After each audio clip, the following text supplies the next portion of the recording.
हर सुहागिन महिला को सिंदूर लगाना चाहिए। सिंदूर का बहुत बहुत महिमा शास्त्रों में भी वर्णन किया गया है। कहा जाता है कि हर नारी को सिंदूर जो अपने मांग में भरती है, सदैव अपने पैसों से खरीद कर के ही सिंदूर लगाना चाहिए।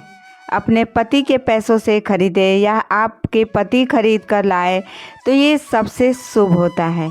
और हर स्त्री को चाहिए कि किसी दूसरे का सिंदूर वो यूज ना करे।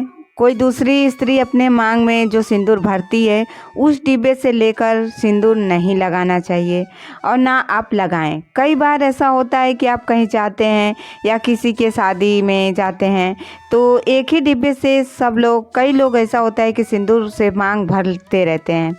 जैसे कि आप सिंदूर नहीं ले गए हैं तो किसी और के सिंदूर के डिब्बे से आप अपनी मांग भर लगा लेते हैं। तो दूसरी स्त्री का सिंदूर अपने मांग में भूलकर भी नहीं भरना चाहिए। हमेशा अपने पैसों से खरीदकर ही सिंदूर को लगाना चाहिए। यही सिंदूर लगाने का सही नियम होता है। और सिंदूर और मंगलसूत्र भी होता है, जो आपका जो खुद का मंगलसूत्र होता है वही आपको पहनना चाहिए। किसी और का मंगलसूत्र भी नहीं पहनना चाहिए। सुहाग की जो निशानियाँ होती है वो खुद की आपकी हो तो ही आप पहने यूज करें उसको, दूसरे की यूज ना करें। जब आप सुबह सोकर उठते हैं तो तुरंत सिंदूर मत लगाइएगा।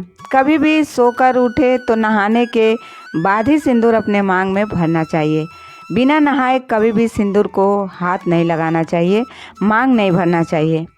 आपको हमेशा इस बात का ध्यान रखना चाहिए कि बिना नहाए कभी भी सिंदूर ना लगाएं और सिंदूर लगाएं तो लगाते समय पति की लंबी उम्र की कामना करके आपको सिंदूर अपने मांग में भरना चाहिए।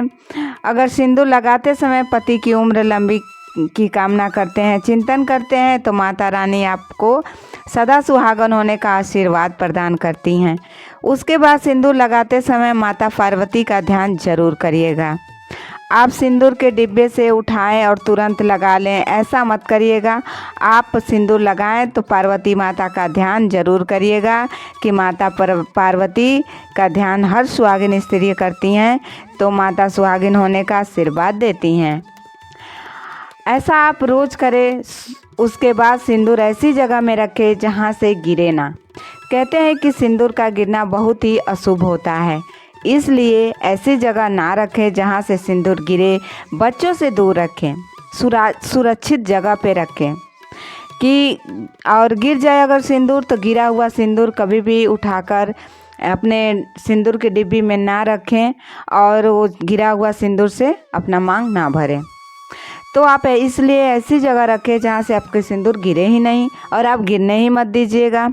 इस बात का आपको ध्यान रखना चाहिए। उसके बाद सिंदूर लगाएं, यानी जब भी मांग भरें तो अकेले में भरें। जहाँ 10 आदमी हो, जहाँ 10 औरतें हों, वहाँ मांग नहीं भरना चाहिए। अगर भरते हैं तो किसी के सामने तो सर पे पल्लू रख के ही मांग भरना चाहिए और कभी भी सीधे मांग में सिंदूर भरना चाहिए।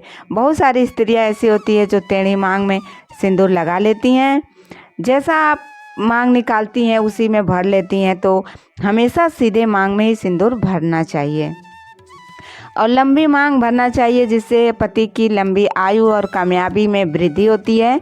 और सिंदूर बाजार से लाएं तो सूखा ही सिंदूर लाएं। बहुत सारे लोग ऐसे होते हैं जो लिक्विड वाला सिंदूर लगाते हैं, तो हमें कभी भी सूखा ही सिंदूर लगाना चाहिए। और आप सिंदूर बाज़ार से